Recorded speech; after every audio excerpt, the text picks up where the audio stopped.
Okay, well, thank you for joining us today for our Landscape Success Fall Landscape Maintenance class.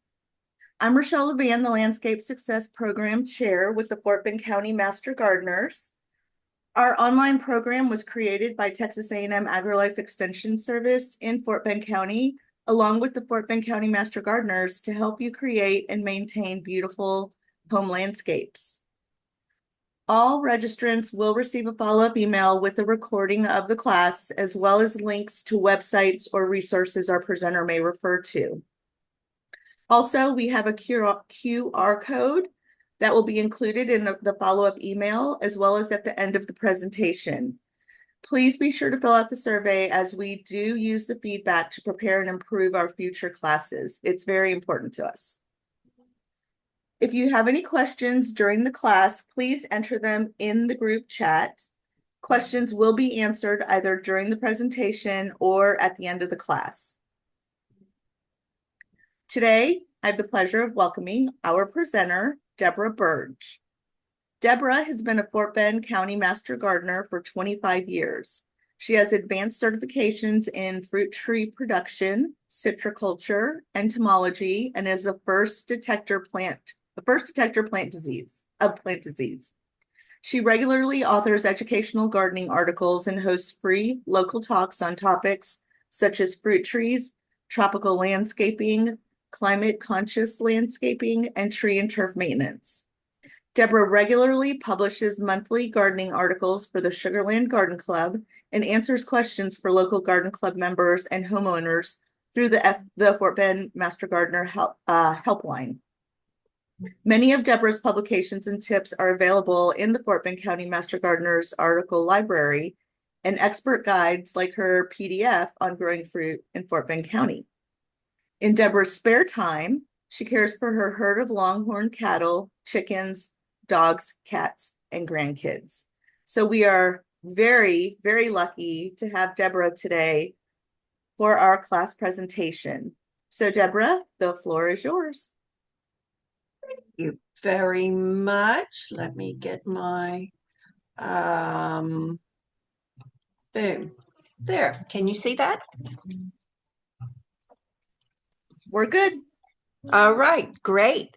Well, I want to welcome everyone to the Fall Landscape Maintenance program this afternoon.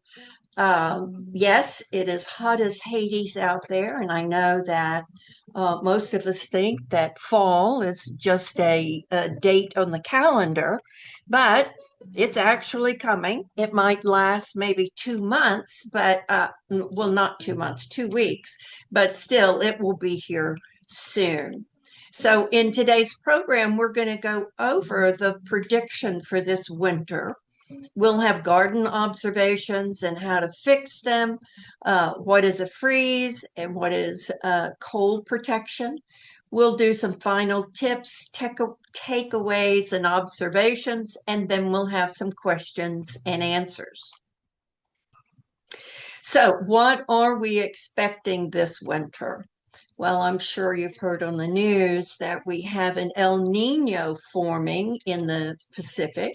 It is not completely formed yet, but they're predicting that it's going to be the largest one since they started recording, and that, I suppose, was a couple of hundred years ago. El Ninos traditionally for us mean we will have a wetter and cooler season than normal. With this one being predicted to be a super El Nino, what they're telling us is that we will most likely have some very dramatic cold events, and they will involve water in some way, whether it's rain, sleet, hail, or God forbid, snow. But I'll remind everyone, this is Storm Uri. This is my garden, February 13 through 17, 2021. And it was the storm from hell. And I think we all have vivid memories of it.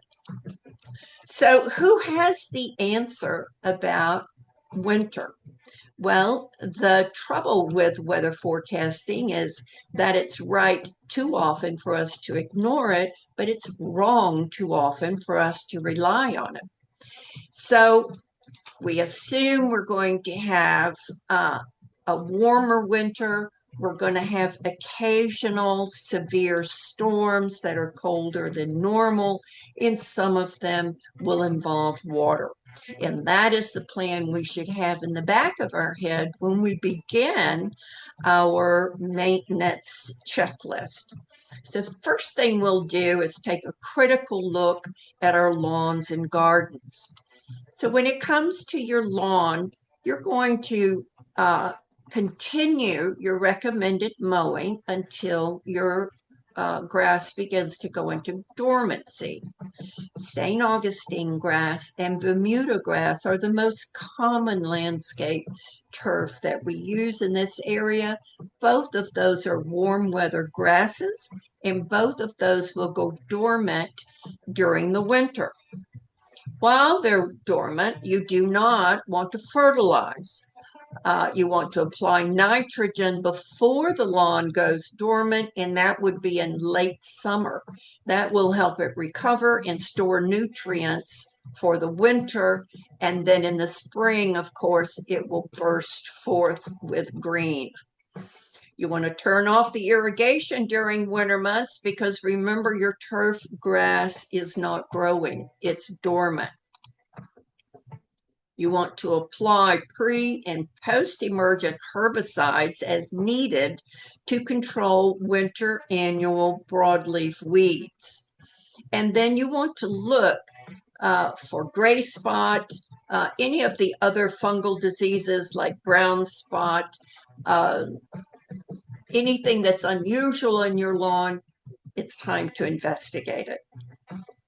If you overseed your lawn, which many people do, then you will need to continue mowing throughout the winter. You'll need to fertilize once in December and again in February using a half pound of nitrogen per 1,000 square feet. And you want to use a nitrogen-only fertilizer such as a 2100. You want to continue your spring watering schedule. Again, apply pre and post-emergent herbicides and look for fungal infections. So this is a good picture of what gray spot and brown patch will look like. They look very similar. As you can see, the two bookends. In the center is gray spot close up, and whoever named it was not very creative because what you're looking for is just gray spots. And sometimes you can even have kind of a looks almost like a webbing on it. So it can get pretty infected. It will begin to die, and then you'll just have areas of yellowing and green where it's growing. Management tips for both of these fungal infections and for others would be to reduce the thatch, and you can do that by applying 1/4 of an inch of compost to the lawn.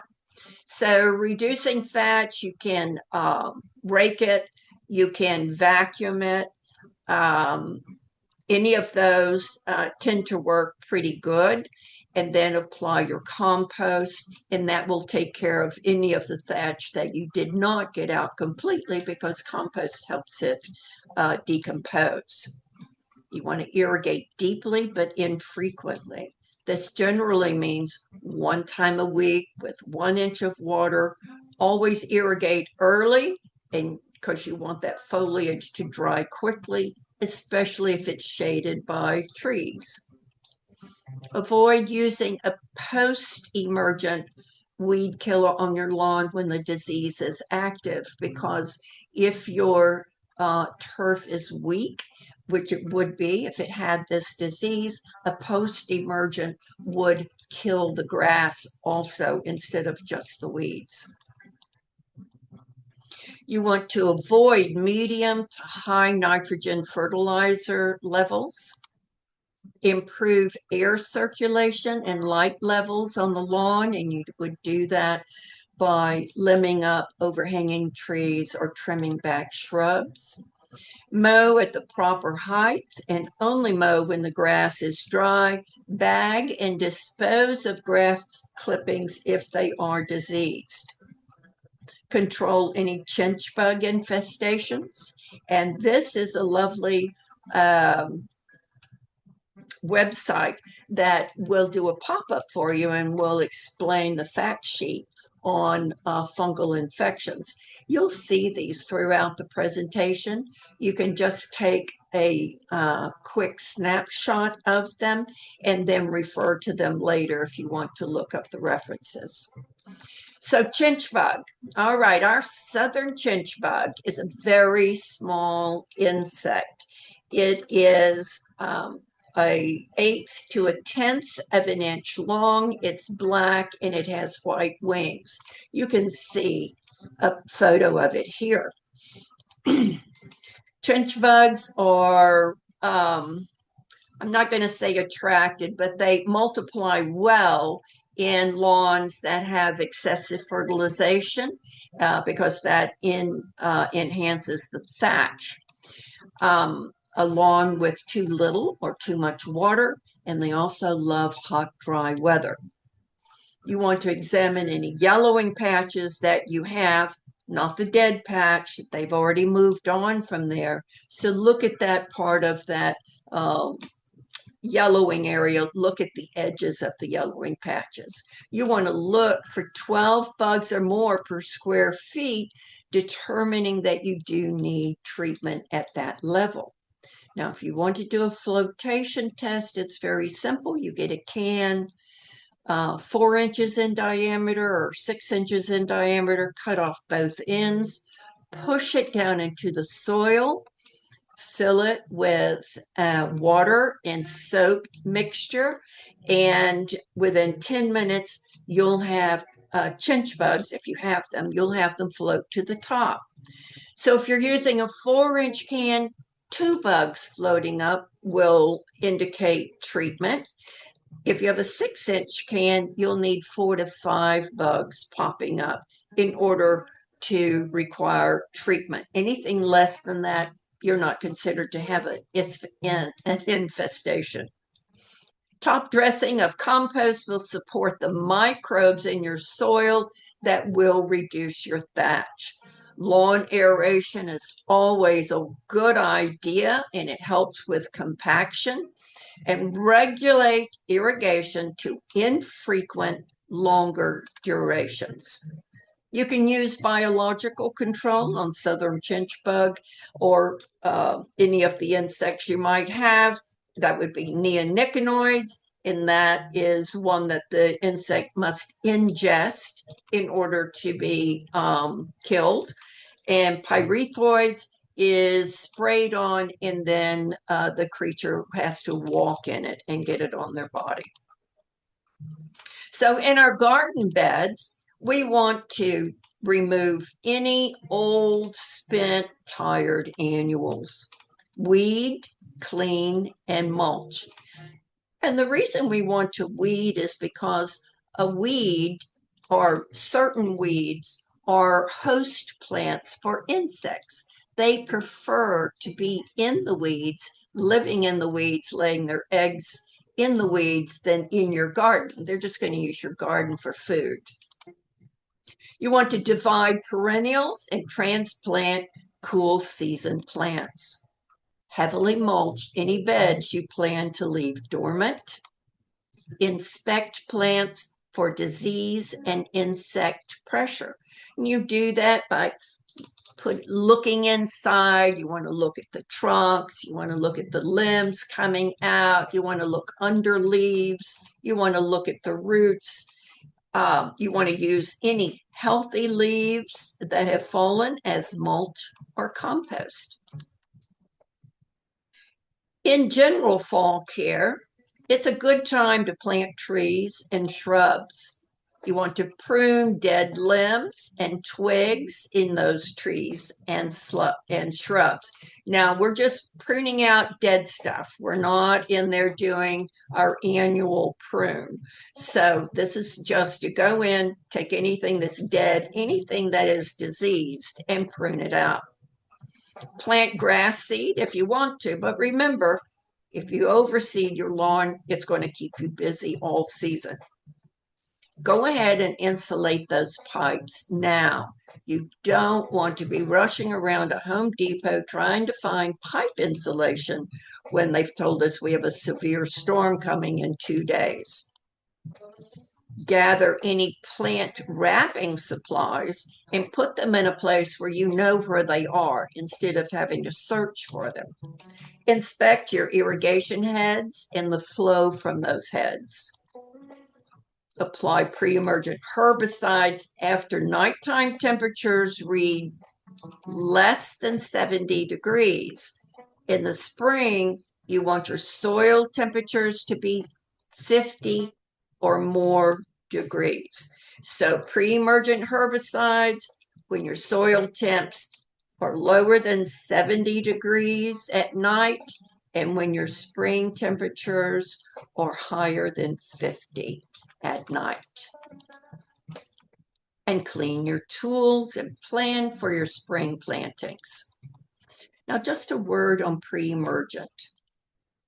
If you apply your pre-emergent too soon and you allow the weed's dormant seeds to dodge the preventative effects. So too soon, now it's not really going to affect the seeds.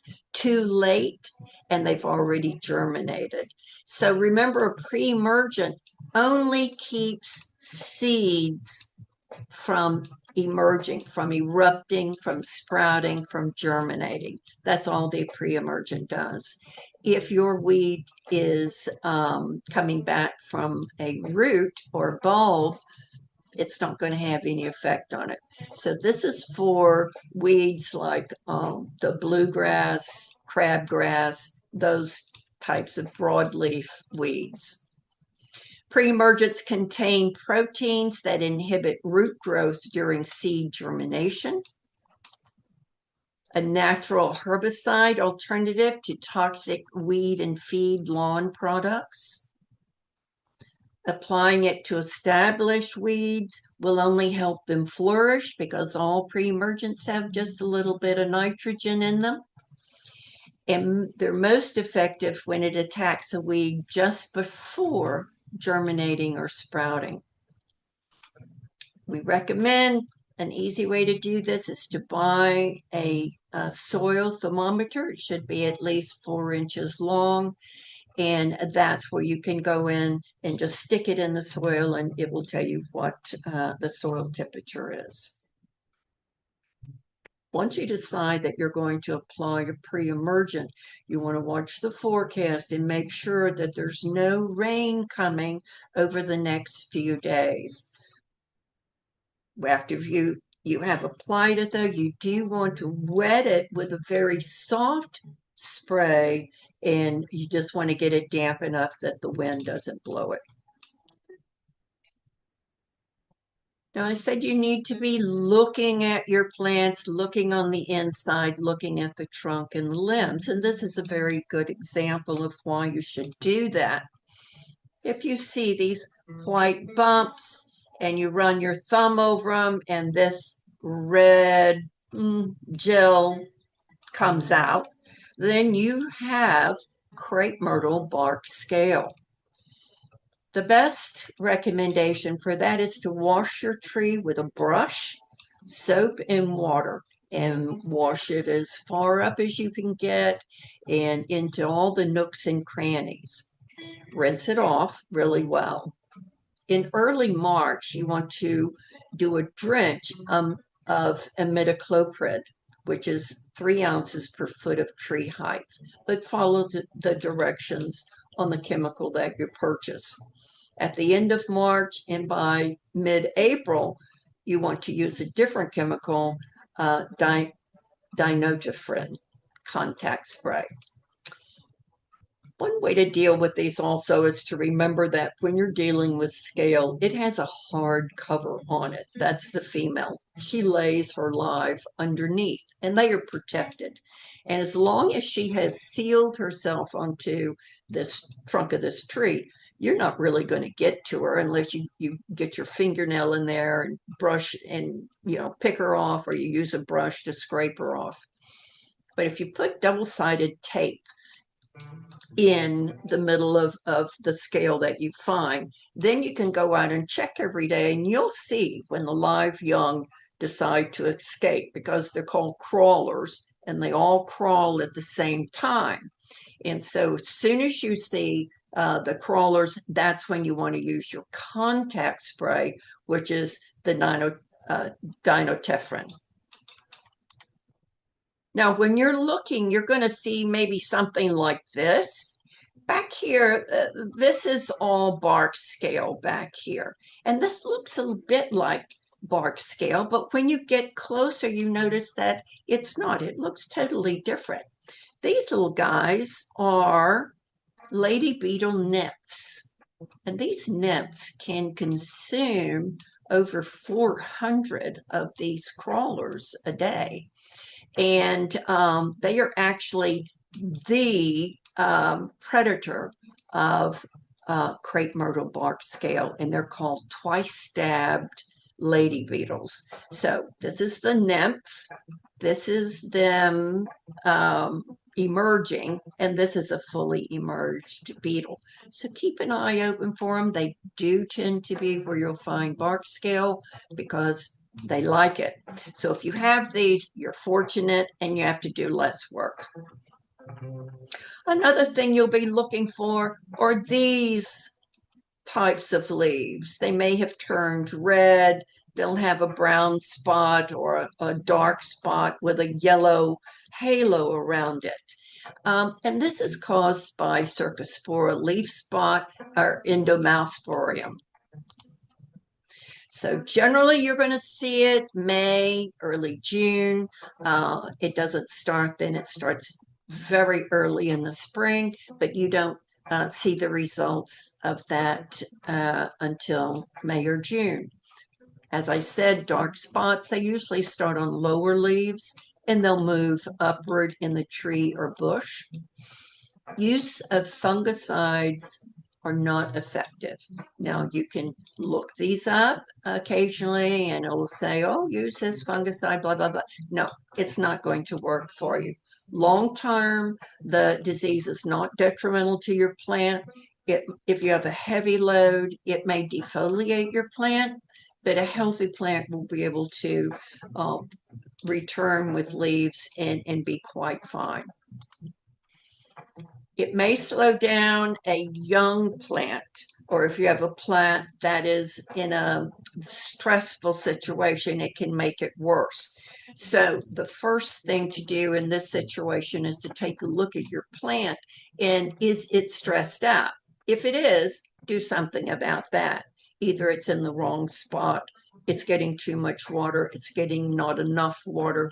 There's something you can do to improve the conditions for this plant. So what to do? Spacing your plants, very important so that you have air movement. You want to speed the evaporation of moisture from the foliage. You want to surface or drip irrigation is preferred. And you want to schedule overhead irrigation between 2 and 6 a.m. And I might say that you're going to see Endomousporium on plants, usually hedgerow plants that are thickly planted around your foundation, and you have irrigation right behind them. And it's the mixture of the stress of being too close to your house, getting too much water, that brings on the opening for this disease to enter. So you want to collect, discard any fallen leaves because that's a source of spores that will begin to grow next spring. If you have a fig tree, most likely it looks like this right about now. Leaves are covered in red, and the older leaves are usually brown, all crinkled up, and look awfully ratty this time of year. If you have a fig tree, fig rust is just called the disease you have to learn to love. It's an annual fungal disease, loves heat and humidity. And that's us. The trees do bounce back without any treatment whatever. There are no fungicides labeled for control of the disease on figs. And once the symptoms appear, the sprays would be ineffective anyway. You want to rake up and dispose of fallen leaves, which will spread the spores. You want to prune out any dense growth and give more airflow. You want to use 2 to 3 inches of mulch under the canopy of the tree. You want to avoid overhead irrigation that sprays the leaves. If you do have this and you're removing your infected leaves, you might want to go ahead and remove that mulch that you have under the tree and then put down fresh mulch, because the spores will also be in there. And the best time to prune your fig is right after fruiting. So now all right, I'm going to pause here and ask if you have any questions. No questions at the moment. Well, they're dazzled. Deborah, I have a question. Yeah. First, a comment. I think these are damselflies in this picture. They are not pests, I believe. Anyway, That's right, but I love the picture. It's a great picture. So my question, you asked about, you mentioned fertilizing with nitrogen before it goes dormant. You said late summer. What would we consider late summer? Well, I consider late summer to be September, October. Yeah, yep. Okay. Kind of go by the temperature guidelines you gave later for the pre-emergent? Yes. You want to go, well, no, because we've already transitioned by then. So what you really want to do is just go ahead and when it starts cooling off, the soil temperature doesn't necessarily have to be at 70 degrees, but it does need to be cooler. So normally when we start seeing that regularly, we have around 80, 85 degrees during the day. That would be a time to go ahead and do your fertilization. Now, if you just have one 80-degree day in a week of 90 degrees, that's not it. Wait until it's the majority of the days. Okay, thank you very much. And Rochelle, I see a question in chat.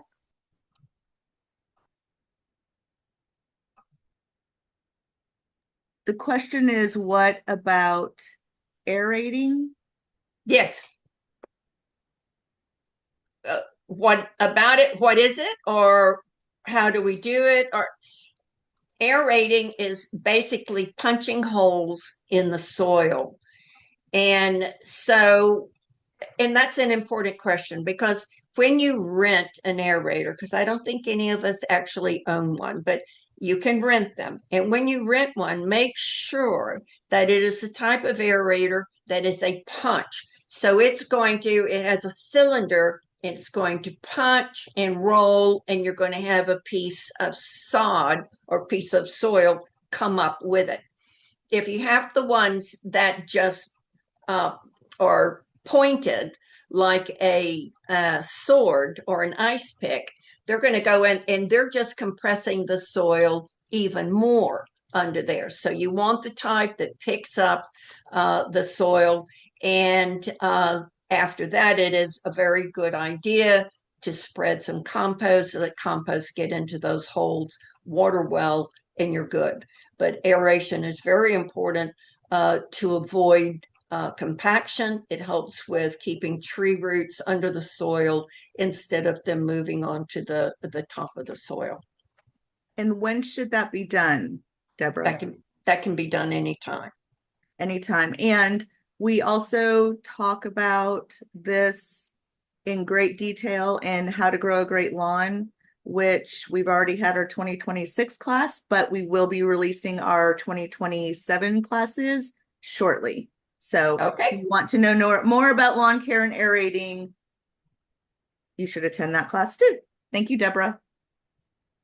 Yes, I'll say you should attend every class. You learn a little something from everybody. Of course, of course. All right, here we are on our pesties. Okay, the truth is every gardener will share space with pest. Even in gardens that have healthy soil, you're buzzing with beneficial insects. You should still monitor your plants for pest damage. Be sure to check undersides of the leaves where they like to hide. When you see egg sacs, Google Lens does a great job of identifying them and telling you if it is a beneficial or if it is a detrimental insect. Then after you've taken a good look, you decide, can you tolerate what damage is being done? Or do you need to take action? If the pest damage is very minimal, organic gardeners usually just tolerate the pest. And since any pest control can also harm beneficial pollinators and predators, this is something you seriously need to consider. And I would say you can do an experiment. You can go out on a Monday in the spring and you have aphids all over every hibiscus you have, because for some reason aphids love hibiscus blooms. And then you can do nothing, or you can slip a thumb over them and squash all of them. Or you can just snip off that tip, because they usually feed at the tip, and put it in a Ziploc bag. There are a number of things that you can do. Or you can just leave them, and the next day when you go out, you will see that there are lady beetles, all sorts of beneficials there, hungry, ready to eat. And if the pest damage is too high, you just can't do it, then you want to start with the least invasive control method. And you always want to give consideration to those things that are toxic to bees. So when all else fails, you should use or look for chemicals that are approved by the USDA for use by organic growers, and use them very selectively. Start with the least toxic and then move up. The Cersei Society offers these guidelines on organic, mechanical, and chemical pesticides that are safest for bees. So the most non-toxic chemicals for bees would be Bacillus thuringiensis, garlic, kaolin clay, and corn gluten. Moderately toxic is boric acid, neem, rhyenia, adjuvants, agricultural vinegar, copper, lime sulfur, and sulfur. And the highly toxic for bees would be diatomaceous earth, insecticidal soap and oil, pyrethrins, rotenone, sabadia, spinosad, and copper sulfate. So aphids. Aphids are very small, soft-bodied creatures. They come in an array of colors. They can be everything from pink to orange to black. They feed on new growth. They cause the leaves to distort into yellow, and they multiply like rabbits. Scale, they're small bumps. They can be on twigs. They can be on trunks. They can be on leaves. The plants are infested. They have declined vigor, and they're hard to treat because of that hard shell. Whiteflies move with the wind. They suck plant juices. They weaken the leaf and turn it yellow. Interestingly, when you look under the leaf, you will find something that looks sort of like this, because they're eggs, and then the tiny larvae look like aphids. And if you look closer, you can see one of them here and here. They look just like aphids. You'll see little white things that are kind of big, and those are just their skeletons that they've shed. Eventually, they look like these little red-eyed beauties right here, but they're very tiny. Spider mites love the summer. They prefer hot, dry conditions. And when you look, you'll see this is called stippling, and it just looks like the leaf is puckered from the underside. And it is puckered because spider mites like to live under the leaf. They have raspy tongues, and they lick and suck on the plant and make it deformed like this. This is silvering. You can see it right here. It looks maybe like it's been sanded. This is an excessive case webbing. You don't normally see that, but if you just have a plant that you've absolutely ignored, it can get that bad. And this is sooty mold. This in itself is not a pest. It comes from the pest. So sooty mold is a black fungus that grows on honeydew. And honeydew is the excrement of sucking insects. So they suck the sap in and they poo out this very sweet, sticky substance that the fungi then clings to and grows. Now, it can turn your leaves black, it can interfere with photosynthesis, and it can inhibit the growth of the plant if the cause of the sooty mold is not treated, and that would be the sucking insects. This is a imported fire ant. This is an aphid. That's mama aphid. These are baby aphids. That is honeydew. And she is busy feeding these babies with honeydew. She's going to go poop. Oh, but who's there? Ants love honeydew, and they will farm aphids in order to get it. They'll move them around on the plant. They'll actually keep some of them underground in order to give birth, and then they take the babies up and put them on plants, and then we'll harvest the honeydew from them. So what should we do about that? Well, inspect your plants often. For scale, again, you can use the double-sided tape to signify when there are crawlers about. Rake and dispose all leaves if the plant is infected. Remove all the mulch on an infected plant and control your ant communities. If you treat your insects, but you do not get rid of the ants, your insect is going to come back because the ant is farming it. And weed. For your specialty plants in your garden. Okay, I'm going to stop here and ask again, is there any question about the pest part of it? Yes, so far, what to use to kill sooty mold? Sooty mold. Sooty All right, you don't mold. kill it. You don't kill it. You're just going to get it off the plant.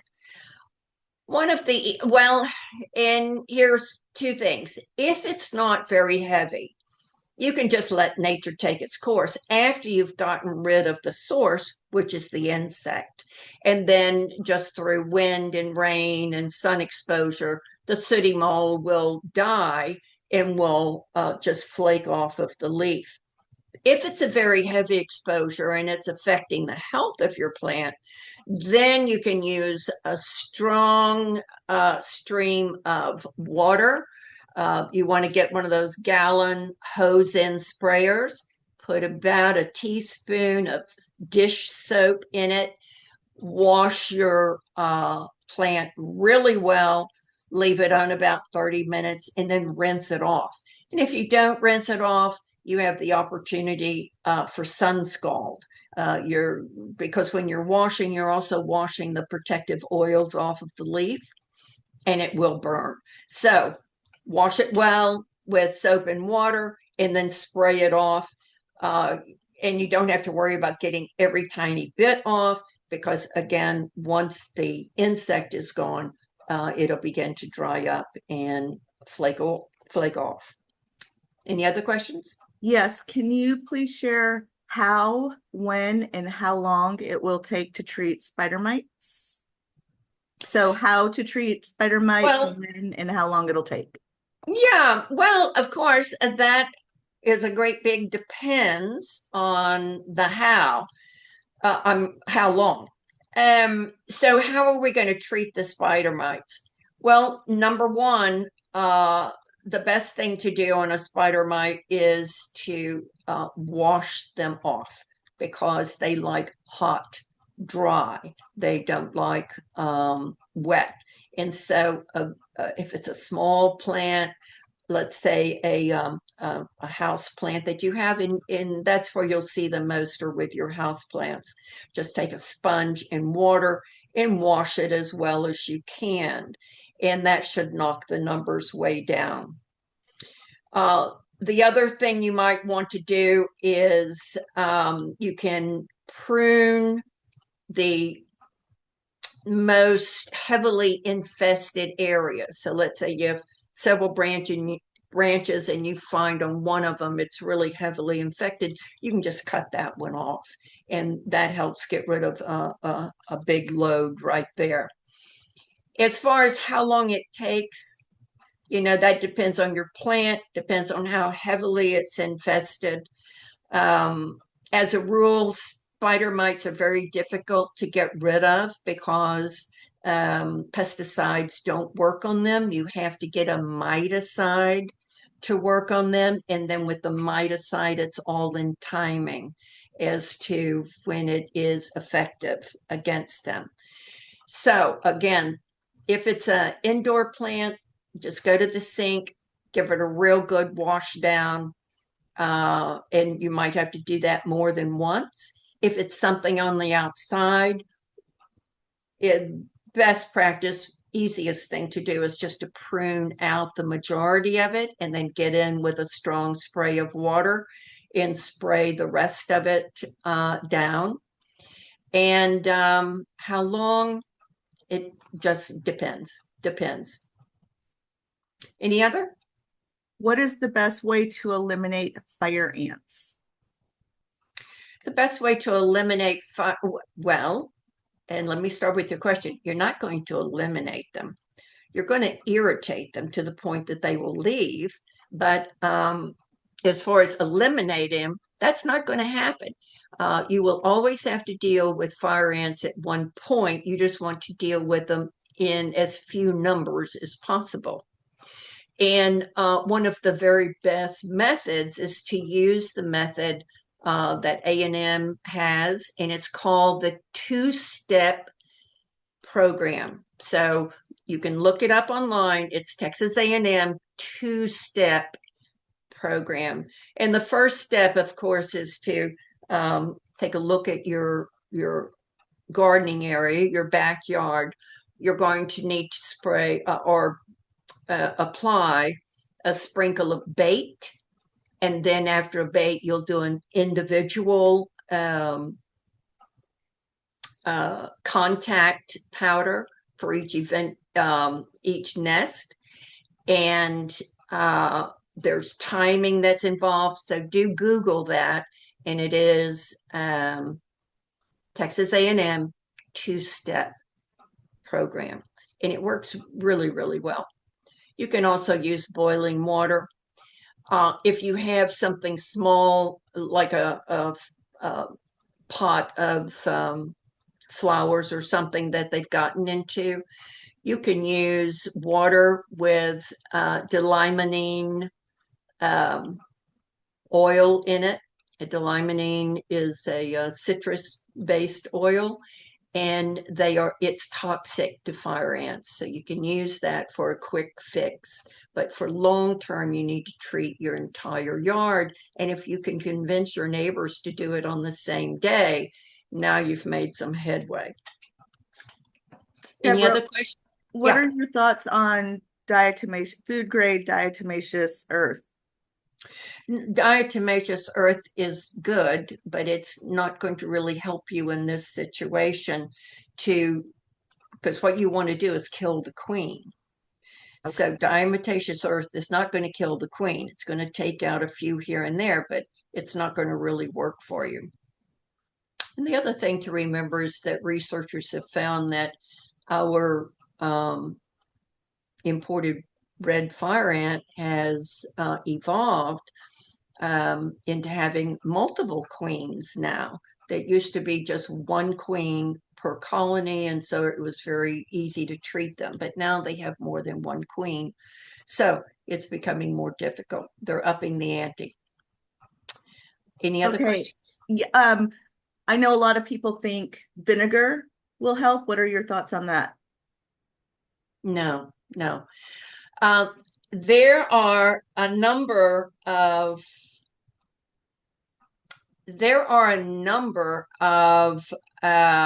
home remedies.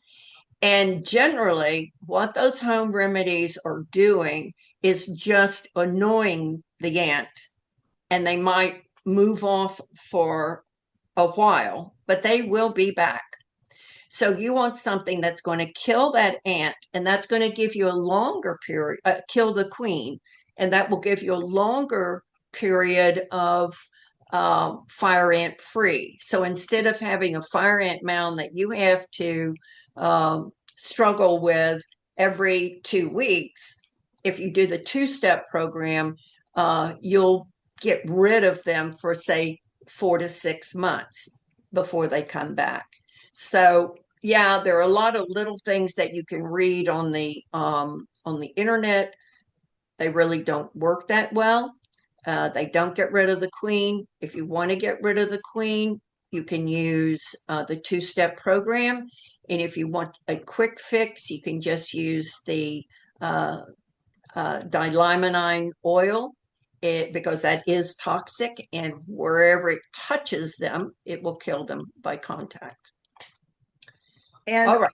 I'm sorry, one last thing, just really quick. The two-step method, the Texas A&M two-step method, is that considered a natural way to get rid of fire ants, or is there even a natural way when you have to kill the queen?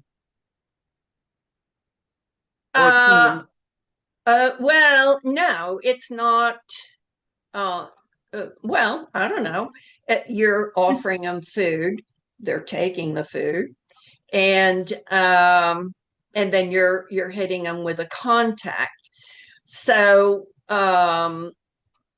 no, there's not really anything natural. Yeah, and that's a whole different conversation altogether, because there are natural products that are extremely toxic, Right. but they're natural. They're from nature, but they are very, very toxic. And so to say, is it a natural remedy? That's really, it's not relevant one way or the other, because what you want, your desired goal, is to get them out of your area. Okay. Thank you so much. You bet.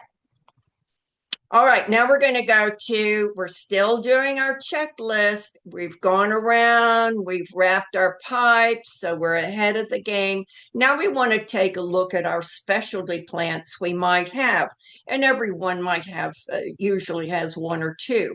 So if that plant is not cold hardy, you need to go ahead and try to move it closer to the place that you will be storing it. Because if it's a specialty plant, most likely it's in a container.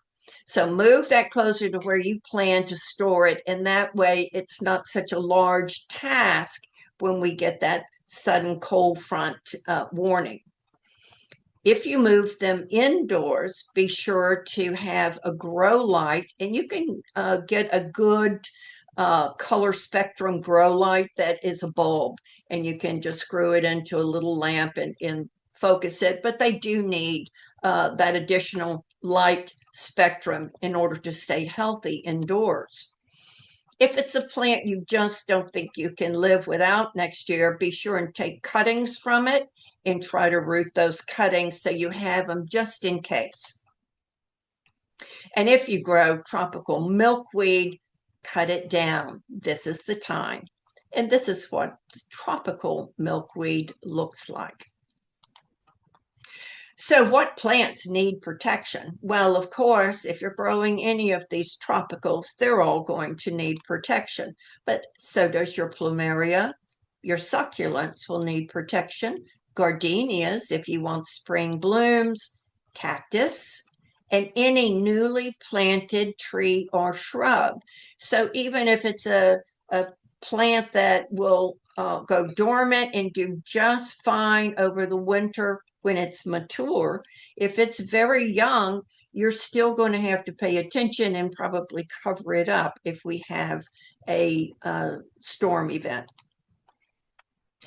So how bad can it be when storms come in? Well, the degree of injury that you have to your plants is influenced by several factors. One of them is the minimal temperature it's going to get to, the duration of that minimum temperature, the time that it occurs, how old is your tree, how big is it, how full is it, the stage of quiet. So trees that are semi-tropical and tropical do not go dormant, but when they have temperatures of 50 and below, they begin to stop growing because that's not natural for them.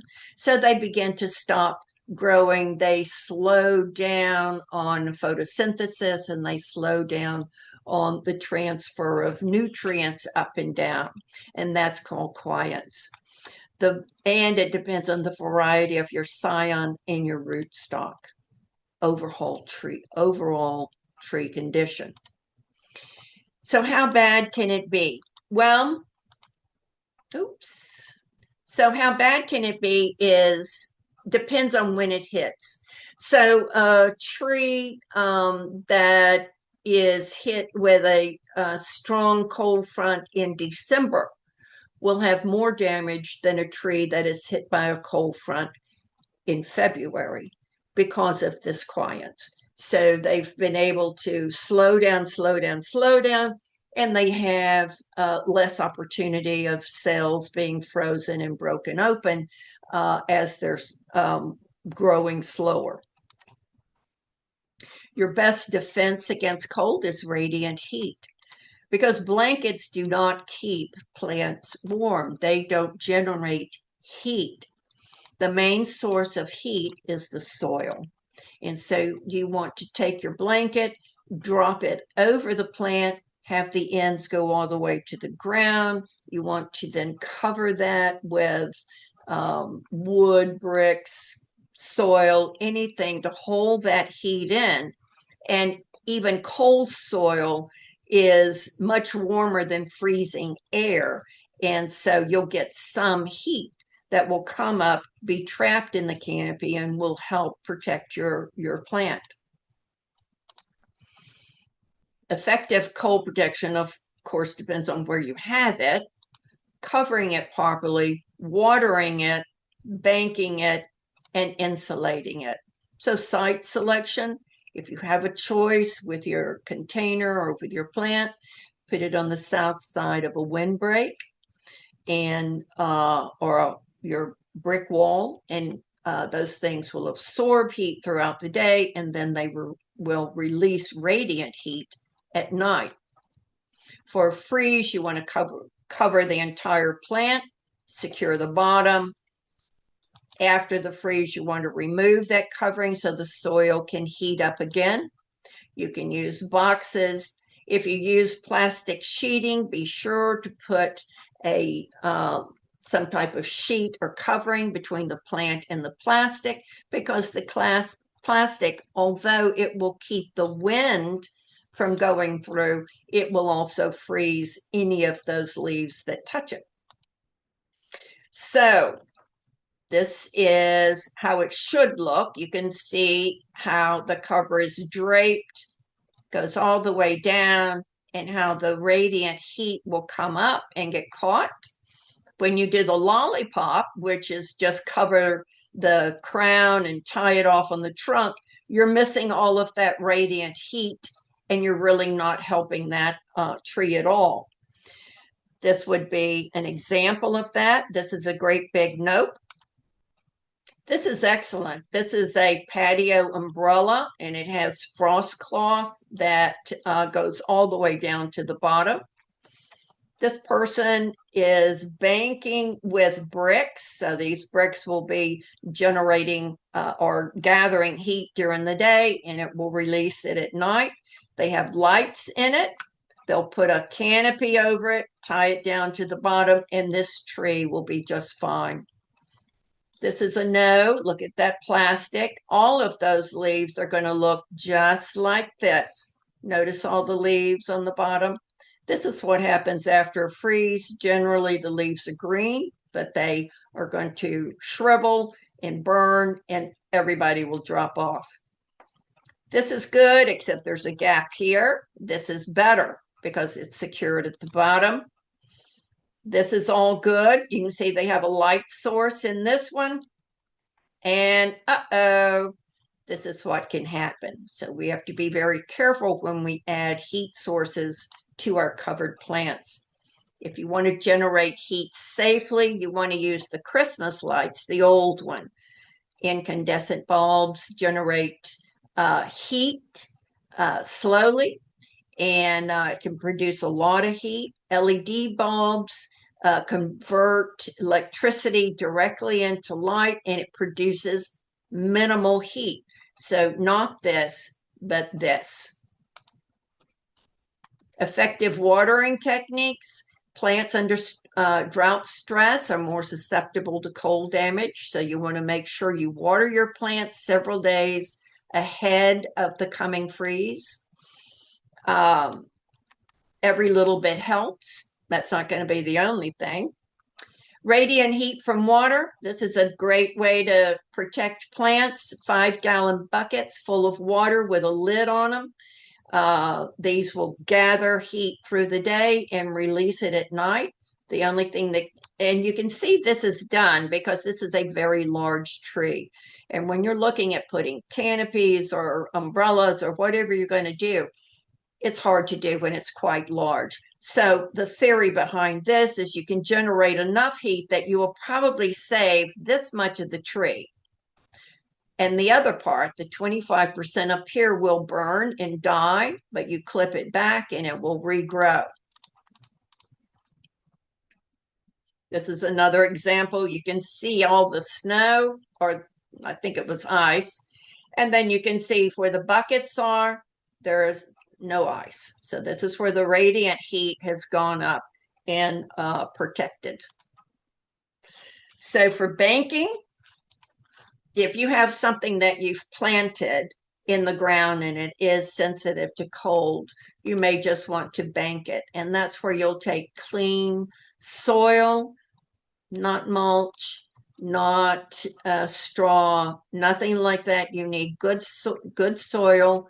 You bank it up as high as you possibly can onto the trunk, and you pat it in really well, get it firm. You can put it up in November and take it down in March and then not have to worry about going back and forth. The object of this is to protect the graft union. And once that's where the plant that you want is grafted onto a rootstock. And that way the plant will regrow. Again, this is our tenting, and this is a form of banking also. Instead of using soil, they're using bricks. So, tips and takeaways. Our climate is not the same as it was. Now, we have a state climatologist. He's housed at Texas A&M University. He did a study that was, I think it was in 2024. They released it last year, talking about how our temperature is predicted to change over the next 75 years. It's well worth taking a look at it and looking at their recommendations.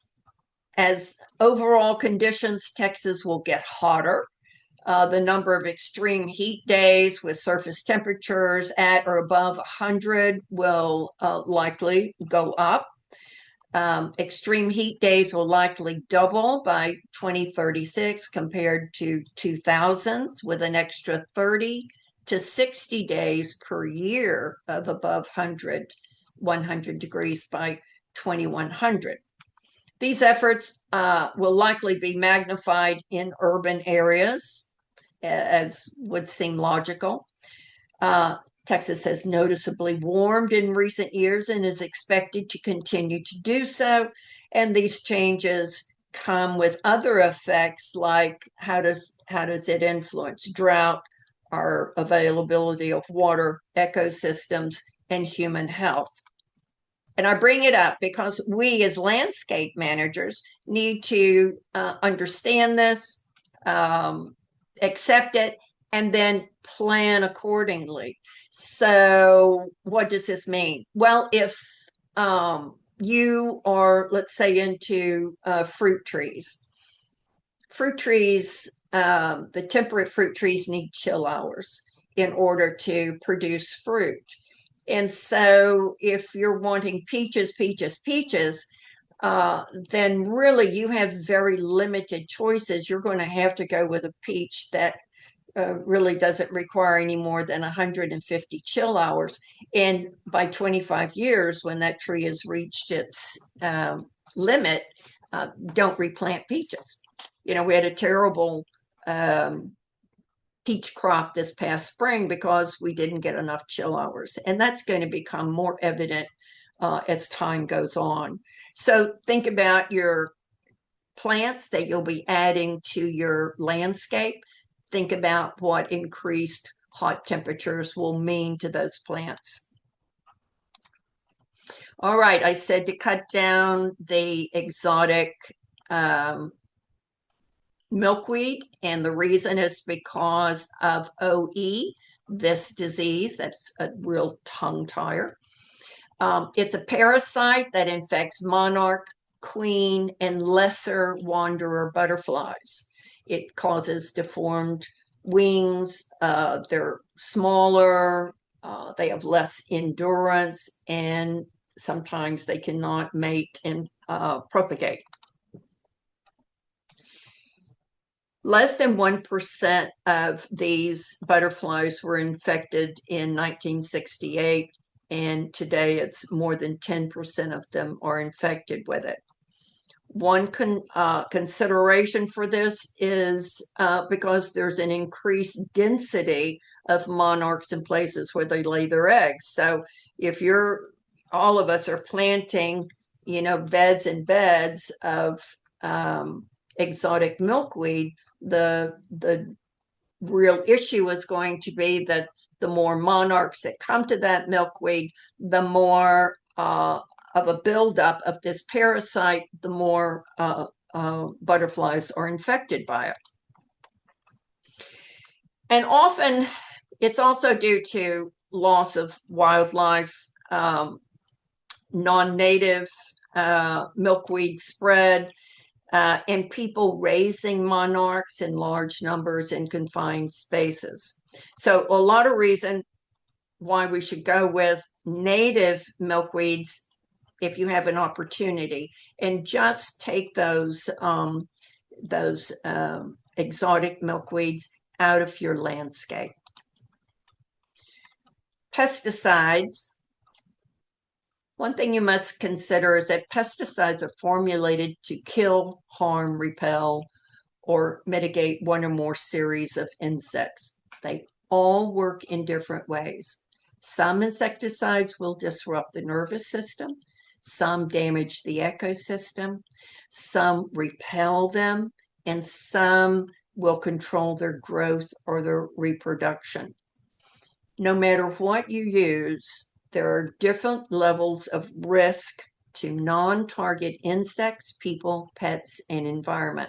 There are always unintended consequences. So when you go to get an insect, make sure you read the label.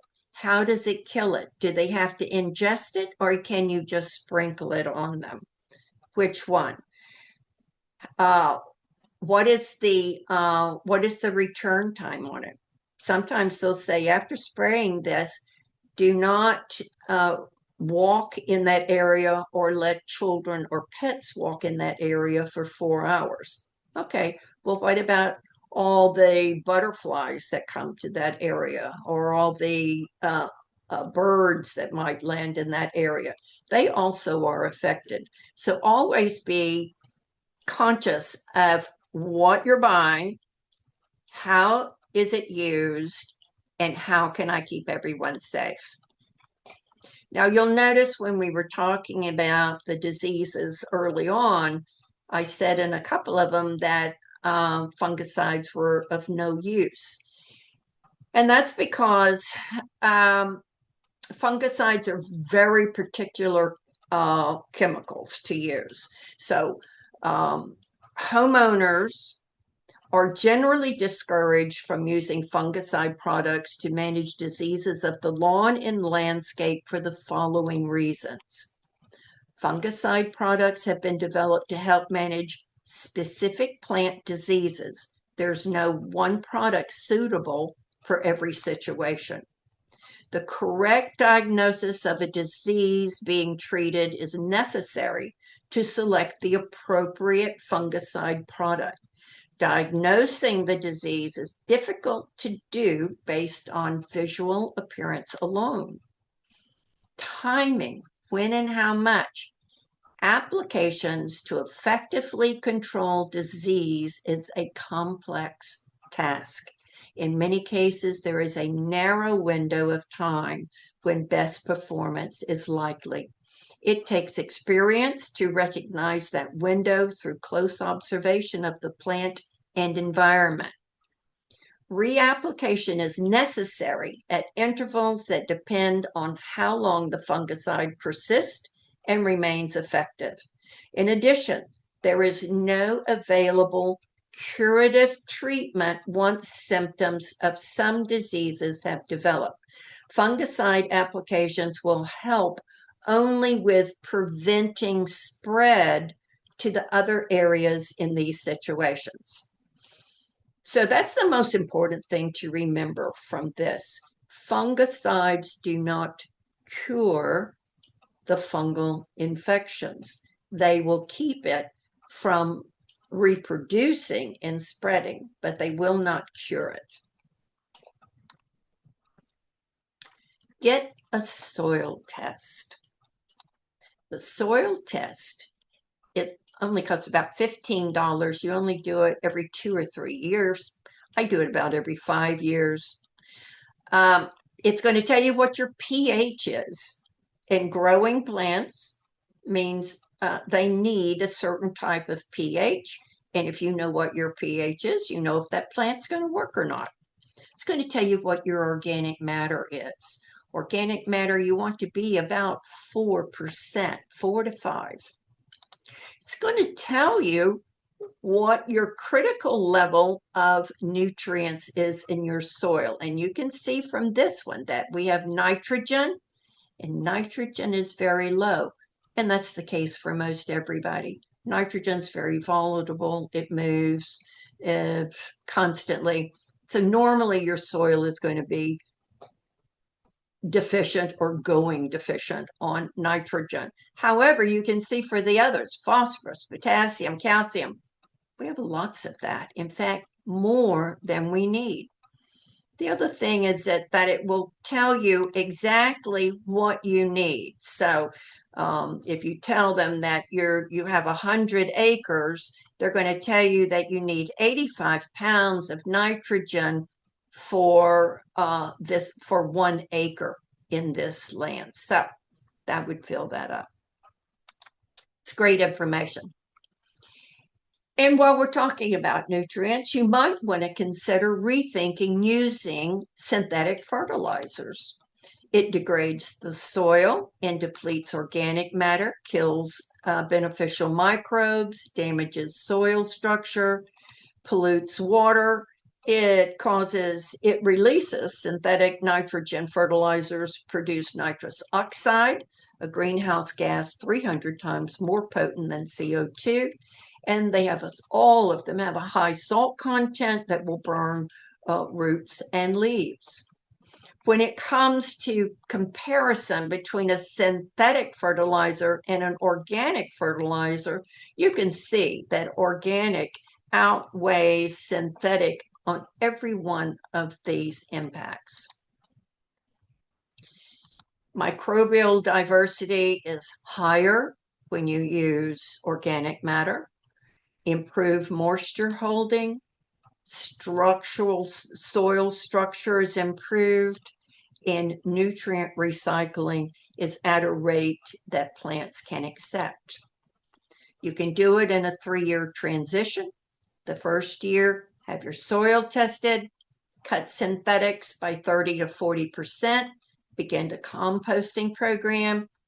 Year 2, reduce your synthetics to 20%, diversify your organic inputs, monitor your soil biology recovery. And in year 3, you can go strictly organic, and you no longer have to purchase or worry about when to put down synthetic fertilizers. This is an excellent site. If you have questions about fruit or nut trees, you'll go to this site. This will pop up. You'll click on one of these topics, and a sheet will come up, and we'll give you points and tips on it. This is one for St. Augustine grass. It is a information on a yearly care cycle, and this one is for Bermuda grass. And now we're ready for questions. I want to say, take a photo of this. This is our Master Gardener helpline. This is our new email address. If you have any questions, be sure and send us an email, attach photos, and we'll get right back to you on that. And this is our survey. If you can take a photo of that and take the survey, I know everyone will be appreciative. Okay, we have some questions. I'm ready. Okay, do you recommend any special blankets for covering shrubs and trees? You can use every row cover is pretty lightweight. Frost cloth is a heavier weight and is very good, but you can use an old quilt and a plastic sheeting. You can use a great big cardboard box. There are just a lot of things that you can use. But yeah, row cloth, frost cloth, anything. Moles. Somebody has moles in their yard, and any recommendations on how to get rid of them? Moles. Well, does she need to eliminate them? How do I eliminate them? Well, number one, moles. What do they eat? They eat roots, right?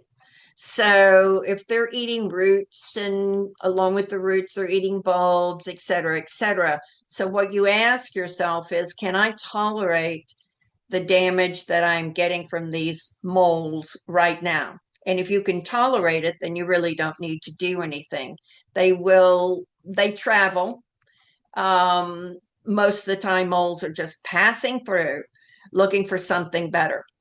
And what you want to do is to make it as uncomfortable for them as you possibly can so that they will move on. There are different ways of dealing with moles, but I've never found any of them very successful, except for the traps that my dad used to put out in East Texas, but that's kind of gory. Not sure you want to be doing that. Okay. Next. Oh, yes, next question. I will say one thing about moles, though it's not lawn related, but just very quickly, just like literally a dollar store DIY, but those black and white trash cans that are made of like, I don't know if it's metal or wire, but anyways, people will plant their plants in the ground to keep the moles from eating the roots of the plant. So just I thought that was kind of clever. I've never done it, just saying. Okay. Well, I that just doesn't make sense to me because, the first thing your roots are going to do is to leave that trash can. And then it's very susceptible to the mold. So I can see that if you have a treasured plant, you might want to do that, but it's not a long-term solution. And the long-term solution is really what you want. And the things that really get molds or snakes. Snakes love to eat them. And so that's one suggestion. Mothballs down the hole, it doesn't kill them in any way. It does irritate them. Flooding the tunnel will irritate them. There are just things that you can do just to make them unhappy, and they will go elsewhere. Can you use, did I interrupt you?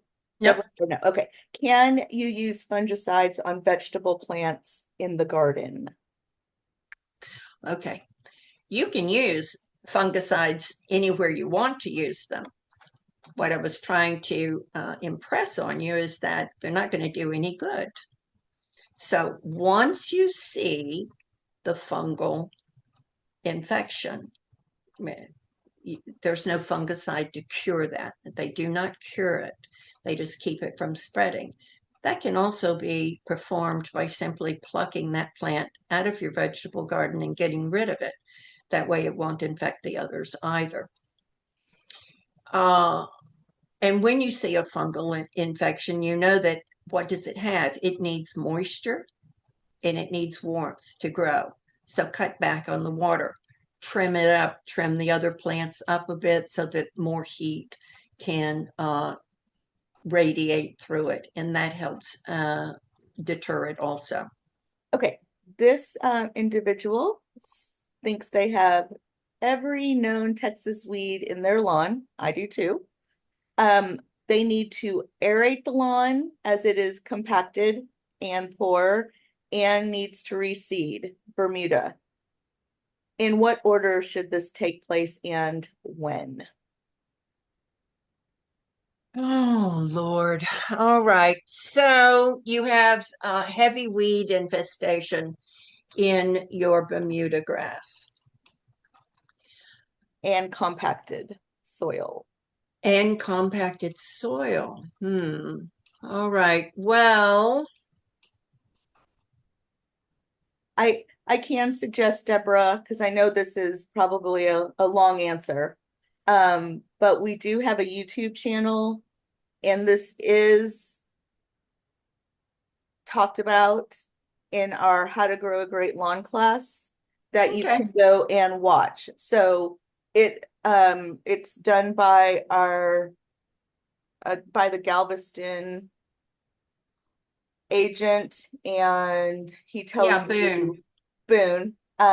He tells you everything you need to do this exact question. But Well, if good. you have any comments, Deborah, but just No, to let you it know. is a very long It is. it is a very long conversation. But let me say this. Once you get your Bermuda grass up and growing, the very, very best way to keep weeds under control in a Bermuda grass lawn is to have a thick Bermuda grass lawn. And one part of that is mowing it at the correct height. Bermuda grass needs to be mowed to 2.5 inches. 2 to 2.5 inches. That's it. That's very low. And so it needs to be mowed at that. It needs to have sufficient watering in order to keep it aggressively growing.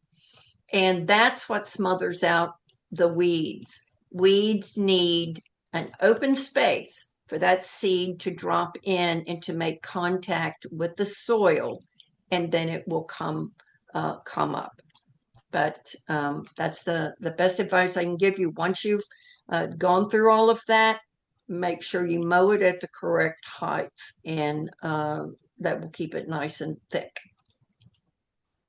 Okay, how do you know if what you purchase is synthetic or organic, and can you believe the label when it says it is organic? If it says it is organic, yes, you can believe it. Organic. That's The anything that is labeled OMRI, let's see, OM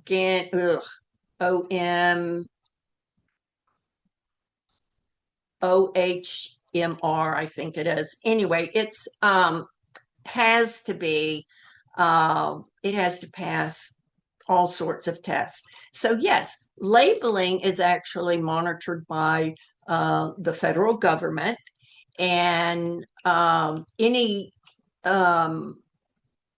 chemical that you have a question about, you can actually Google. Let's say it's Bayer Systemic.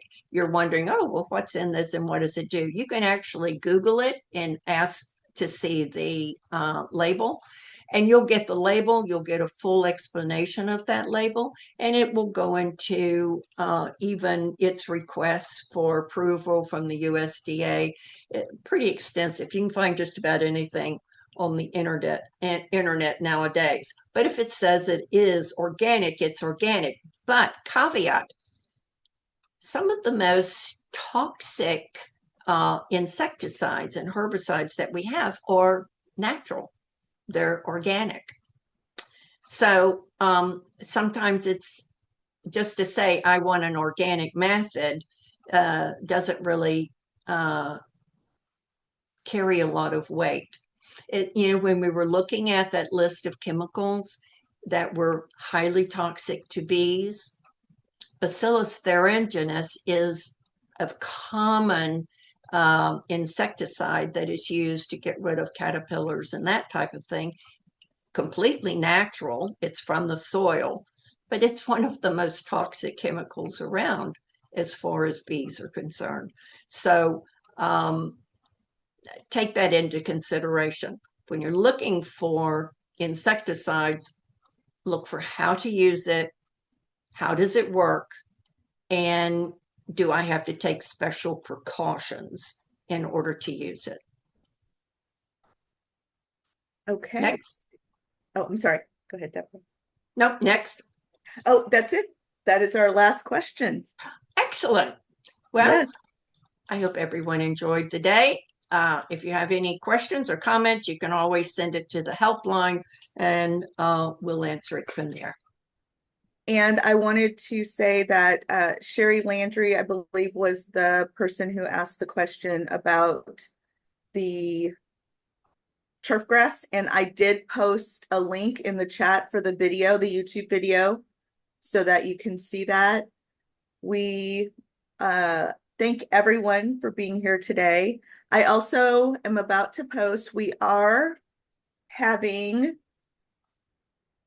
an additional class through our landscape success program called Mastering the Texas Freeze, Winter Maintenance and Survival Tactics at Enchanted Forest in November.